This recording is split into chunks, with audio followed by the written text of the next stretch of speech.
Hello.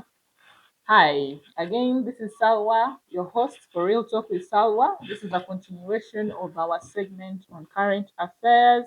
Today, we are doing the segment in small bits rather than doing them together because we want you to enjoy our shows. And we got some feedback from some of our viewers who said that we should reduce the length of the episodes. So, we are doing that. That's why they are shorter segments, and we hope that you enjoy watching the segments in short bits rather than the long form that we have been doing previously. Of course, there are segments which shall be long, especially when we have a guest, because we can't record in segments when we have a guest. But for these current affairs segments, we shall be doing them in short episodes. So, another thing that I would like for us to talk about is the South African returnees. So the government of Uganda managed to procure the return of several Ugandans who were in South Africa back home because of xenophobia. It is very unfortunate, this xenophobia thing. It is very unfortunate that as human beings we can fail to get along. It never makes sense to me because I feel like for you to not get along with someone, there has to be like very good reason why. There has to be differences that are irreconcilable, things that you cannot resolve amicably. Wait, you it must be something where you have done everything and failed to live together. But I don't think it is fair that in the world right now, people still don't want to embrace other people and welcome other people just because of, oh, this person is doing better than I am, or this person is stealing my opportunities, or this person is taking away our opportunities. I feel like those are very trivial issues which don't even have backed up evidence, to prove that actually when someone migrates to another country and they start a business, then they are taking an opportunity from the citizens of the country. There is no evidence or data to prove that. So it is very unfortunate that people can fail to get along over such small matters. I think they are very trivial. I think it is being shallow minded, no offense to South Africans, but I will say it. I think it is being very shallow minded to think that if a person is more creative than you are or more innovative than you are, then that person does not deserve a place in your community because then they are denying the opportunity to be creative and innovative. I would think that if someone comes to your country and they are able to start a business and then it prospers or it thrives, it should inspire you to start your own because now you know, oh, it is possible. If an immigrant can do ABCD, then why can't I as a citizen of the country? If an immigrant is capable of coming to South Africa and starting up a saloon and then it becomes big in the community, why can't I as a South African do the same? So that instead of people going to the immigrants' place, they can come to my place. First of all, you have the advantages. You have the support from the government because you're a citizen, support from the financial institutions again because you're a citizen, they know you're not going anywhere. You have the support from your local community leaders, support from your communities because they would rather come to you as their fellow citizen than go to a foreigner's place because with a foreigner they might not know the language, there might be like cultural differences. So it is even more, it should be inspiring for you to start your own thing and it will most likely be more successful than the what the foreigner has started. I think that is a better approach than saying the foreigner go away because the moment you're here, then I can't do ABC. Shallow. And it is unfortunate. Anyway, so we had Ugandans who were in South Africa. They came back home for their own safety. It is unfortunate because most of them were working in South Africa. They were trying to make a living, in this country. So it is quite unfortunate that they had to leave and come back home. Um, I say it is unfortunate because, at the end of the day, everyone wants to do well. Everyone wants to be in an environment where they can thrive. An environment that has opportunities. And I do not know if I'm going to say that about our country. I mean, there might be opportunities here, and it might be an environment where you can actually grow, but for a selected number of people, for people who have money, for people who have connections, for people who have like somewhere to start from. So it is going to be a challenge. There are certain countries I always tell my friends and the people that I talk to when we're talking about the country generally. And I always say, things can be hard in any country, but there are certain countries where you can easily maneuver and navigate life, even though things are hard. And then there are countries where when things are hard, they are hard. When you're broke, you're broke. There is even no one that can give you 10,000 to figure out lunch or dinner. There is that.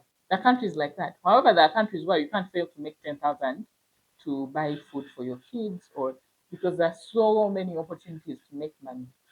So I feel bad that those Ugandans had to come back. But the saddest part about their return is when they came back, they were taken to Chankwanzi. I don't know for what, but basically they were taken for Chankwanzi. I know what happens in Chankwanzi is patriotism training, where they are taught about the history of Uganda, taught about the president, once the president has died. They are told, I've never been there, but I've heard, told about what the NRM government has done and all that. So I don't know if that is something relevant to a person who has moved from one country to come back to their home country. I don't think that is relevant. I don't think it is something that someone wants to go for when they have just been technically deported from another country, because if you're forced out of a country, technically you're being deported. Even if you live at your own accord, it's like self-deportation. So I don't think that was necessary. Also, I for their own mental health, I don't think it was okay. I don't think it's good to make people do things at a time where they are at their lowest. Because when people are at their lowest, then you're not even going to achieve the purpose of what to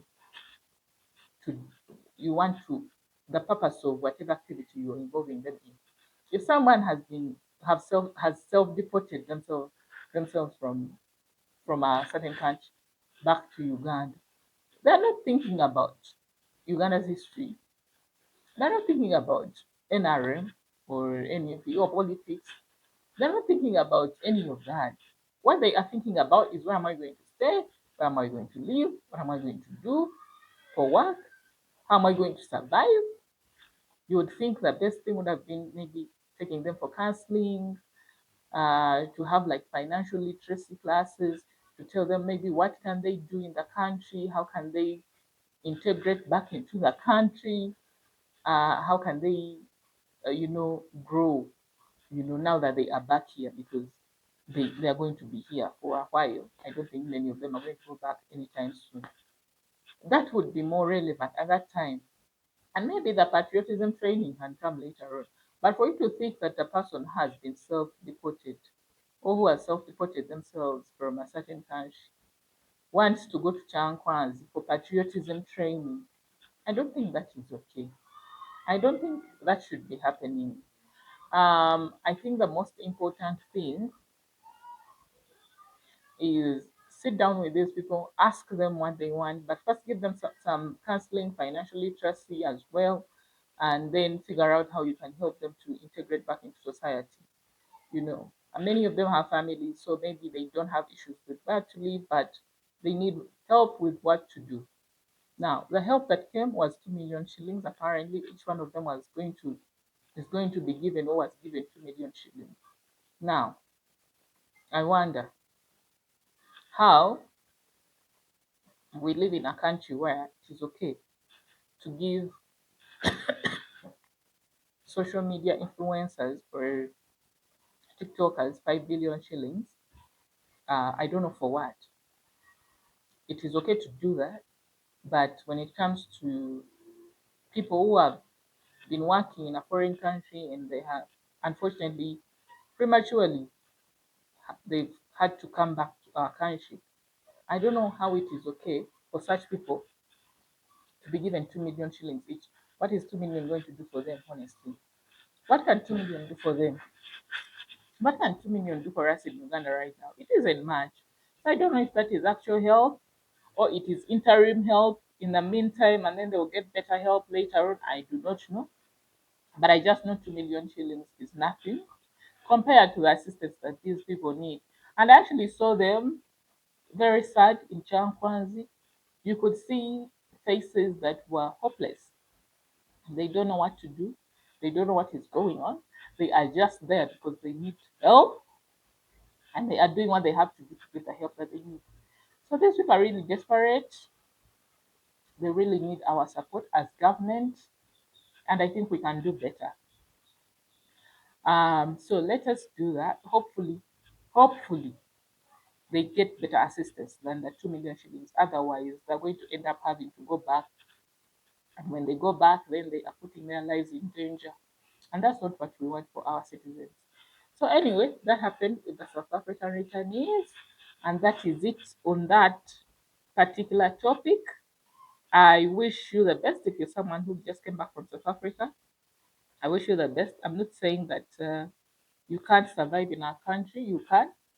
It takes a little resilience, patience, fighting, and you have to be really, really hardworking and to survive in our country right now. But you can do it. I mean, if someone has lived and worked abroad before, they cannot fail in Uganda. So you will make it, you'll succeed, and you will heal. And I hope that you heal mentally from the trauma that comes with self deportation.